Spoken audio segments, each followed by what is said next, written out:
Hello, hello, Scorpio Collective. Ako po si James from James Tarot PH. Ito po ang inyong weekly reading for January 26 hanggang 31. So mga Scorpio, nasa dulong linggo na tayo ng Enero. Alamin natin kung ano naghihintay para sa inyo. Let's begin. Inhale and exhale. Holy Spirit, Spirit Guides, ibigay natin kay Scorpio ang mga mensaheng dapat nilang malaman para sa linggong ito. In your overall energy, meron ka pong the Nine of Swords. Kung itong katakutan, mamaya i-explain natin yan. In the area of what you need to focus on, the Three of Cups, yes. In the area of what you need, meron po kayong the Knight of Pentacles. In the area of what's affecting your current energy, the Seven of Swords. In the area of your near future, meron kang the Strength card. In the area of your challenge, meron kang the Knight of Swords. In your fortune, meron kang the Ace of Swords. Beautiful. In the area of your divine messages, you have the Seven of Wands. At ang outcome nyo po for the week, ito po yun. Mamaya sabay-sabay natin siyang bubuksan at the end. But first, mga Scorpio, thank you po muna sa inyong mga donations, saka po sa mga hindi nag-i-skip ng ads. Naku, napakalaking tulong talaga niyan, promise. Every time po na meron tayong libreng reading para sa inyo. Thank you rin po sa mga likes and comments. Malaking tulong din po yan. So, in the background of your reading, meron kang the Queen of Swords. Panahon na to, Scorpio, para maging mas malinaw daw sa isip mo kung ano yung mga bagay na gusto mo at ayaw mo. Kailangan daw clear sa'yo kung saan ka pupunta, ano yung balak mo for the future, ano yung gagawin mo from now for the next 10 years or for the next 5 months, no? Kailangan makita mo yung potential ng future at huwag na huwag ka nang babalik daw sa past. Okay? Sabi rin dito, maging open ka at maging vocal ka. Magsalita ka at sabihin mo kung ano yung mga bagay na ayaw mo nang pahintulutan pang mangyari or ayaw mo nang gawin sa'yo. Example, sa opisina, lahat na lang ng trabaho ikaw gumagawa. Sa panahon na to, stand up for yourself and tell them the truth na, okay, hoy, trabaho nyo yan, kayo gumawa niyan, parang ganon. It's time for you to be real, to be true to yourself at magkakaroon ka ng paninindigan sa mga bagay na alam mong para sa'yo. Okay? Importante yan. Mamaya i-elaborate natin to as we go along in our reading. In your card of the week, meron kang collaboration. Collaboration achieves greater goals. Dapat daw makipag-collaborate ka sa karapat-dapat na mga tao para magkaroon ng pag-alagwa at magkaroon din ng smooth sailing yung ginagawa mo ngayon. Kumbaga, kung meron kang vision at pangarap mong abutin yan, baka makahanap ka ng mga karapat-dapat na tao na tutulong sa'yo to accomplish that. Okay? Importante yan, isa-isip mo. In your core energy, meron kang the Nine of Swords. So, wag kang matakot dito. Isa lamang tong malaking paalala sa'yo, Scorpio, na wag kang papakalunod sa mga takot mo. Meron kang mga fears ngayon, meron kang mga inaalala at bumabagabag to sa isip mo, hindi ka makatulog, minsan sumasagabal siya sa everyday work mo. You have a deep problem ngayon at sinasabihan ka ng yung spirit guides na harapin natin yan. Huwag katakutan. Minsan nag-overthink ka lang daw. Okay? May mga bagay daw na kaya mo namang iwasan at huwag nang problemahin. Kaya ngayon, piliin natin kung ano yung mga bagay na big deal at ano yung hindi para hindi ka nahihirapan ng ganyan. And also, narinig ko dito na i-share mo sa iba. Magsalita ka, mag-speak ka tungkol sa mga taong involved sa issue na yan. Para hindi ka nabibigatan ng ganyan. Kausapin mo na daw sila, harapan. So that kung ano tong issue na to, ay masolve mo na. Okay? Narinig ko rin dito kaya ka nahihirapan din ay dahil imbes na harapin, pinapatagal pa. Iniiwasan, nilalayuan, ayaw pag-usapan. Confront it para matapos na. Okay? Clarify natin to. The Nine of Swords being clarified by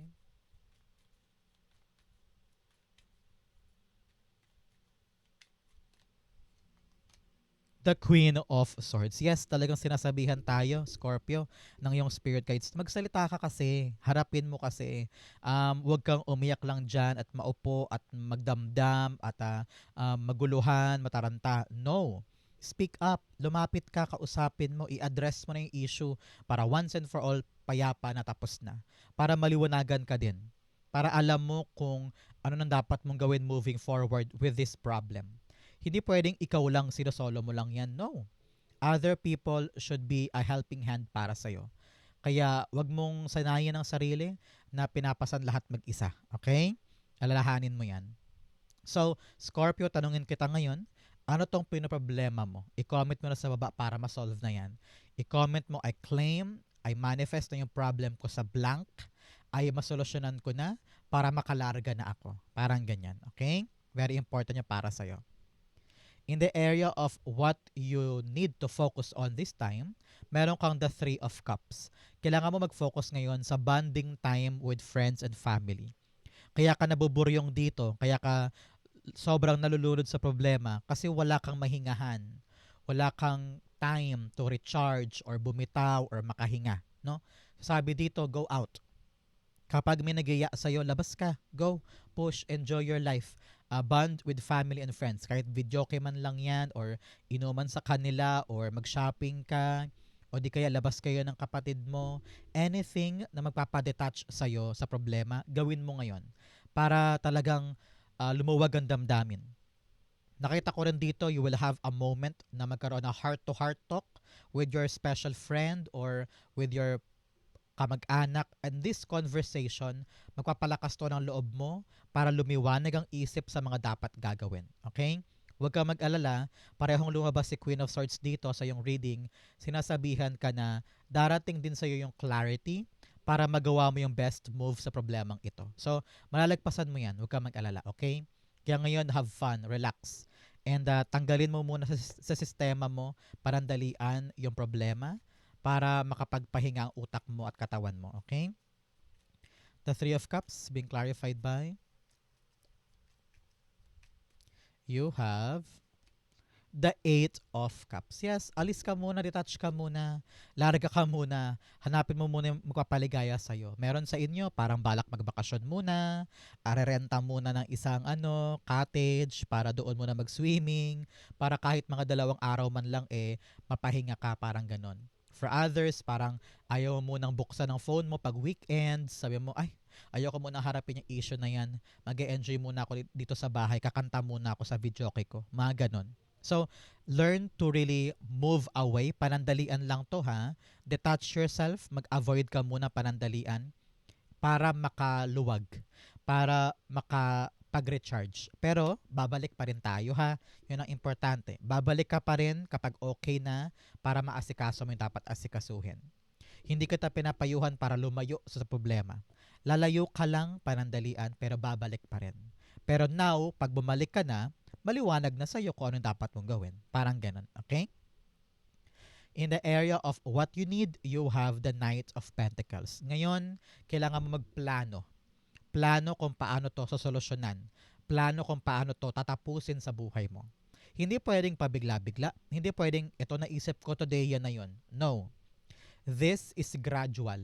Huwag mo daw mamadaliin. Paunti-unti, titignan mo kung ito bang planong to gagana. Kung hindi, baka ito. O baka yun. So, pag paunti-unti kasi, nasisiguro mo kung ano yung tamang hakbang. At natatansya mo kung ito ba yung dapat kong gawin or hindi.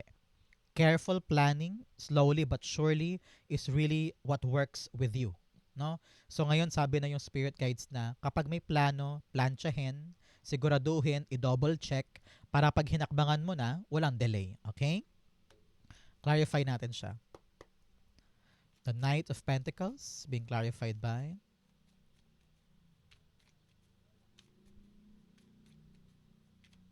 you have the Five of Pentacles. Okay. Sabi dito, talagang your plan should work para makalagpas ka na dyan sa yung struggle. Nag-struggle ka ngayon with siguro problema sa pera, problema sa kaibigan, or sa karelasyon, or sa trabaho. Ramdam na ramdam ko yung struggle mo. Kaya ngayon, parang you need to make up or you need to create a plan, a big plan at talaga namang practical para sa'yo. Ano ibig sabihin ng practical? Kayang-kaya mong gawin. Kayang-kaya mong i-execute. Example, meron kang problema sa transportation, papasok sa trabaho, lagi kang late sa umaga. So ang plano mo, bibili ako ng kotse para mabilis ako makapunta sa trabaho.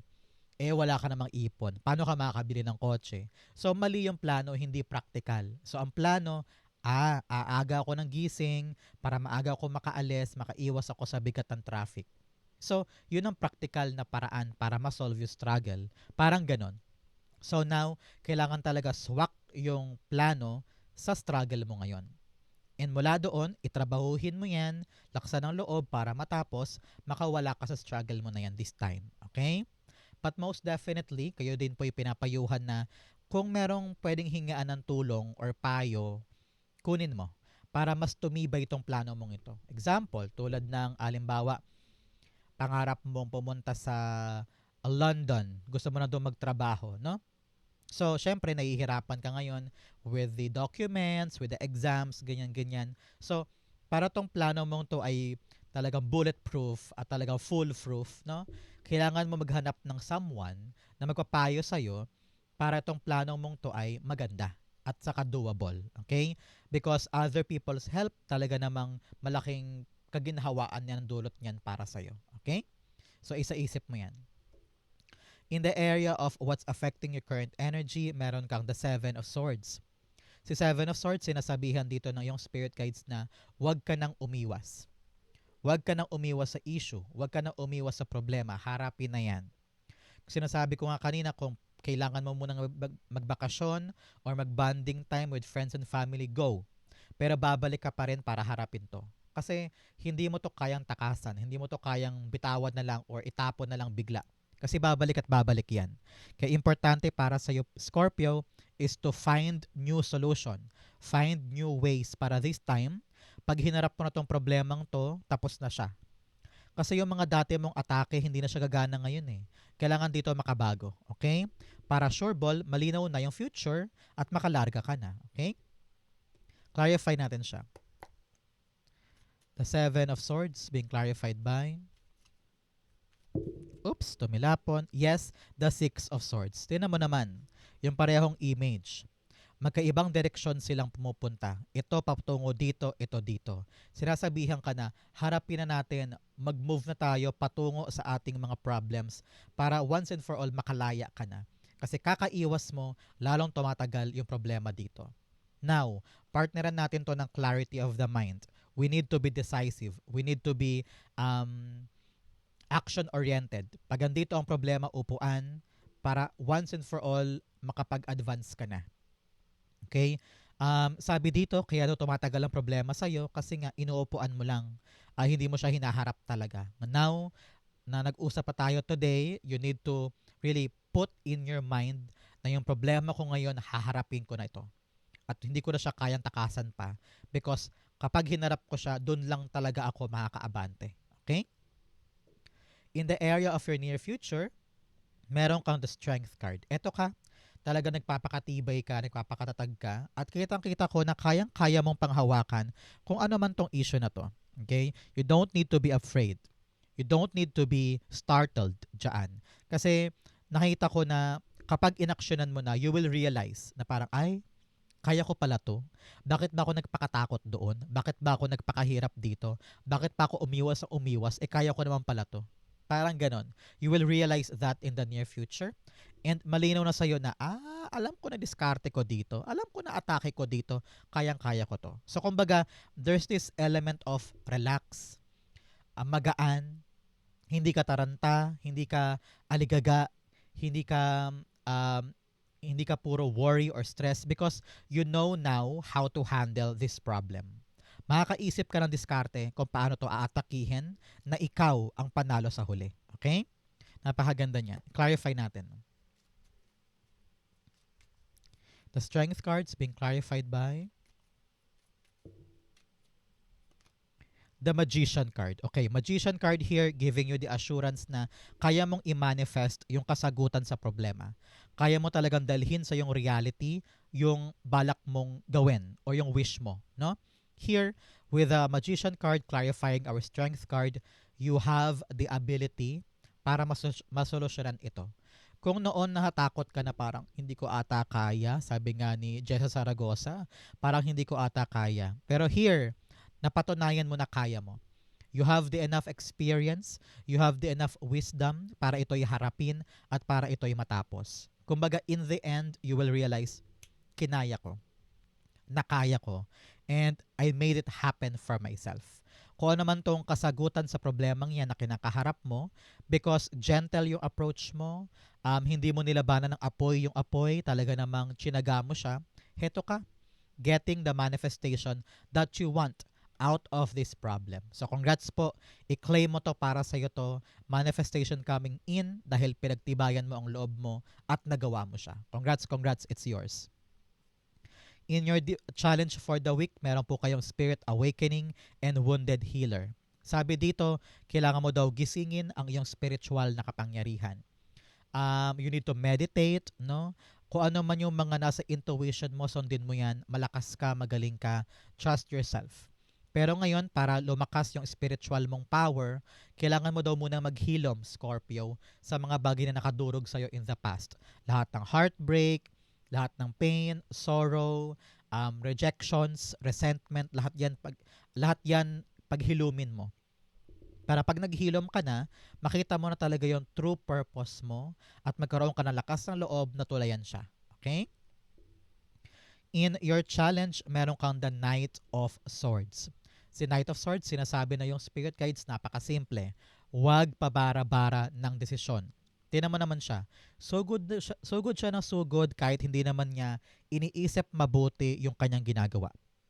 Minamadali niya yung kabayo. Rush siya ng rush kahit naman mali yung direksyon niya or mali yung atake niya. Parang ganon.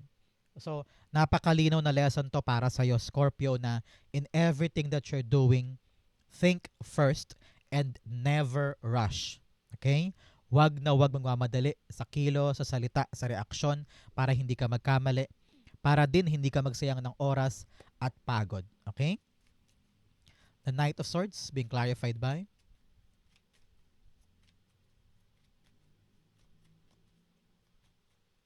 you have the Ace of Wands. Yes, kailangan muna mag-isip. Kailangan daw muna makabuo ka muna ng malinaw, buo, konkretong plano bago ka humakbang. Hindi yung nagbibida-bida tayo dyan.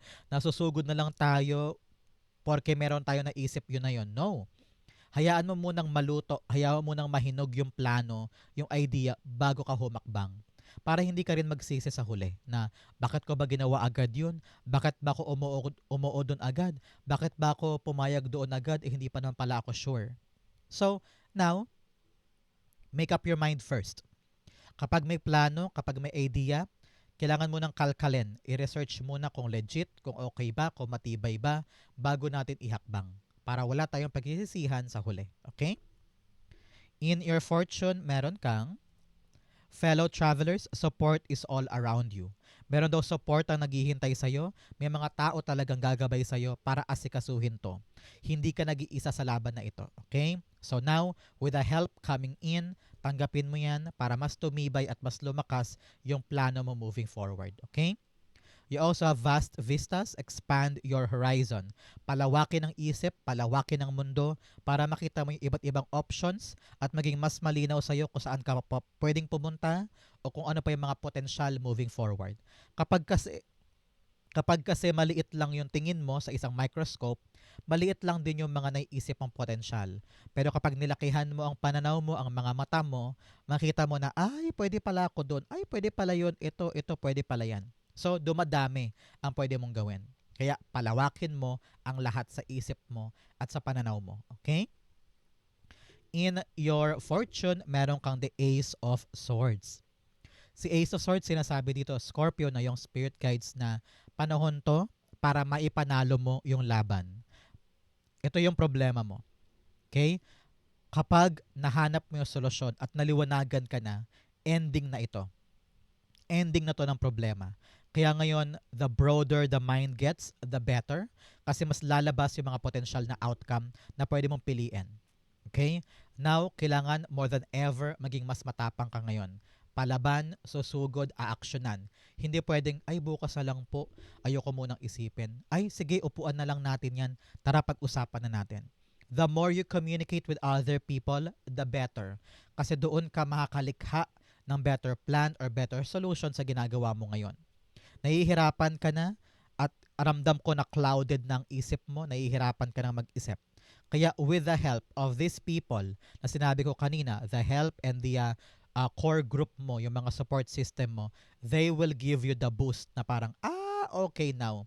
Alam ko na gagawin ko. Tumatapang ka, lumalakas ka, ilalaban mo to hanggang dulo. You will get to that milestone. Kaya naman, tibayan mo ngayon. Clarity will come. Darating din sa iyo ang kaliwanagan. Okay? The Ace of Swords being clarified by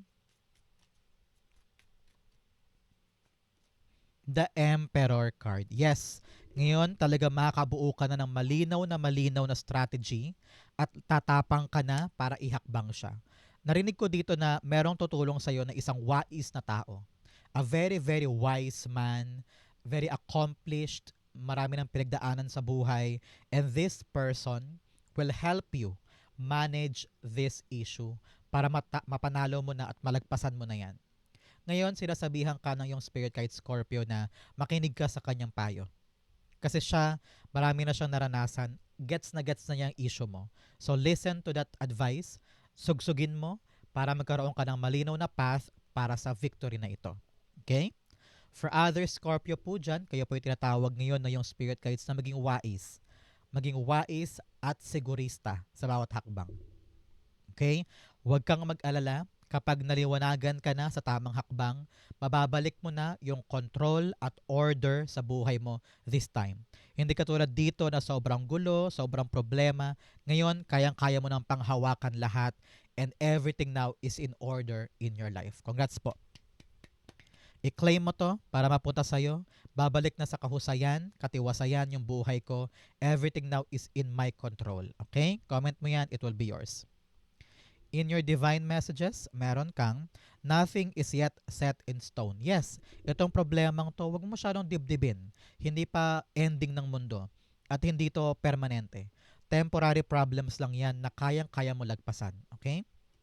You also have faith in your dreams. Kapitan mo daw yung mga pangarap mo, yung vision mo of the future, kapitan mo yan at sikapin mo na maabot siya. Okay? In your divine messages, meron po kayong the Seven of Wands. Yung Seven of Wands, sinasabi na yung Spirit Guides Scorpio na wag kang give up sa laban. Maraming mga tao sa paligid mo ang maaaring mag-test sa'yo, questionin ka, apakan ka, or agawin sa'yo yung mga bagay na meron ka. Pero kung ikaw ay mag-i-stand firm sa iyong desisyon, sa iyong pwesto, sa iyong buhay, kayang-kaya mo manalo laban sa kanila. Panahon na rin to, Scorpio, na lagyan ng balakid yung buhay mo or harang laban sa mga rason ng problemang ito. Kung ito man ay kapitbahay, co-worker, kapatid, or best friend, panahon na to put boundaries. Kasi pag naglagay ka ng boundaries, ibig sabihin natuto ka na. Ibig sabihin na realize mo yung valuable lesson kaya hindi mo nahahayaang maulit-ulit yung problema na ito. Parang ganon. Now, kailangan daw maging mas malakas ka ever. Okay? Meron ka pang maraming tests or maraming challenges na kailangang harapin, pero importante meron kang lakas ng loob at saka determinasyon na lumaban. Pag alam mong sayo. Kaya kahit gano'ng karaming problema mag-arise dyan, if you know to yourself that this is mine, akin to, papanindigan ko to, you will win this. Okay? Very important yan para sa'yo. Clarify natin. The Seven of Wands being clarified by tumilapon, dalawa, kunin natin the Three of Pentacles and the Two of Wands. Okay. Sabi dito na yung Spirit Guides, kailangan makapag-isip ka muna ng klarong plano and then you are now able to work with the right people na makatulong sa'yo sa pinapanindigan mong ito. You will find those people na makakaunawa sa iyo na parang, ay, Scorpio, gets ka namin. Ay, Scorpio, yung magagawin mo. Sige, tulungan kita. These people ang magpapalakas ng loob mo at mas magpapatibay tiro sa plano mong ito. Now, things are clear and ready ka nang tumulay doon sa plano mong yan. Ang kailangan lang talaga dito, susi dito mahanap mo yung tamang tao na tutulong sa'yo. Hindi pwedeng kung sino-sino lang. Hindi pwedeng siya na lang available, siya na lang, okay na yan. No. You need to find the right powerful or supportive persons na talaga namang merong valuable effort or valuable ideas na makatulong sa'yo. Kasi doon magsisimula yung kaliwanagan sa plano para makatulay ka na. Okay? Very important ito, isa-isip mo. In your outcome, but first, bigyan muna kita ng fortune cards. You have casket, someone is going out of your life or end of a situation. Meron daw talagang matatapos na problema, matatapos na issue, meron ka rin daw lalayuan, which is okay naman. Panahon to para linisin ang buhay mo, alisin yung mga pangit, alisin yung mga panggulo, at maging streamlined ka sa talagang purpose mo. Okay? You have bell announcement. Wow, i-claim mo to. Meron daw announcement soon. Baka kaya ka namumroblema ng ganyan kasi iniisip mo yung announcement na ito. Pero wag ka mag-alala. Nakita ko na positive yung announcement na yan. And don't worry. If it's yours, it's yours. Okay? Another message, you have January o ngayon daw Enero, pahabol. Ngayong huling linggo ng Enero, meron kayong milestone or good news para sa'yo. Antabayanan mo yan. Meron din pong younger man, meron daw pong nakababatang lalaki sa buhay mo, maaring kapatid, pamangkin, apo, or kaibigan na medyo bagets, mga Gen Z na co-worker mo yan, may concern daw sa kanya kausapin mo. Okay? Ang outcome ni Scorpio for January 26 hanggang 31, the Wheel of Fortune. Wow! Wow, wow, wow. I-claim mo to. Para sa'yo to, i-claim mo yan. Iikot na daw yung kapalaran in your favor. Okay? Kung dati parang lugmok na lugmok with a 9 of swords here, heto ka, babangon ka, babawi ka na, no? Things are getting clearer para sa iyo. Yung dating malabo, yung dating mahirap, yung dating parang sukong-suko ka na, biglang nagbago. Meron ka nang mahanap na solusyon. Meron ng paggaan. May bibilis na proseso. You will get the answer. You will get the approval. At doon iikot ng mabilis yung kapalaran para sa'yo. Kumbaga parang chance mo na to. So i-grab mo yung lucky energy na yan to change your life for the better. Eto na yon. Eto na yung para sa'yo kaya wag nating sasayangin. Okay? The Wheel of Fortune, i-clarify natin. It's being clarified by the Four of Wands. Yes, getting to that milestone. Nakita ko dito baka ready ka na bumili ng bahay o makabenta ka na ng properties o kaya graduation ng mga anak o kaya buong-buo na yung mga utang, wala nang babayaran pa. You're gonna reach this milestone at doon talaga iikot ang kapalaran mo. Everything now is smooth sailing. Celebratory feeling ito. I'm hearing talaga soon with that announcement here, you will celebrate something for the family. So congrats, congrats. May paparating na magandang balita na lulusaw sa lahat ng problemang ito at alalahanin. Kaya hindi mo na kailangan problema masyado dyan. Ang kapalaran and destiny is working in your favor. Kung naman tong wish mo na to or milestone na to for the family, for the house, maaabot mo siya. And you will celebrate this milestone with your loved ones. Congrats po. Napakagandang reading for you, Scorpio. Saan ka naka-resonate for January 26 to 31 reading? Comment po kayo sa baba, babasahin ko po yan. Thank you, Holy Spirit, Spirit Guides, for the clarity and messages na dapat malaman ng mga Scorpio today. Thank you po for watching hanggang dulo, Scorpio. I love you. This has been James for James Tarot PH. God bless everybody.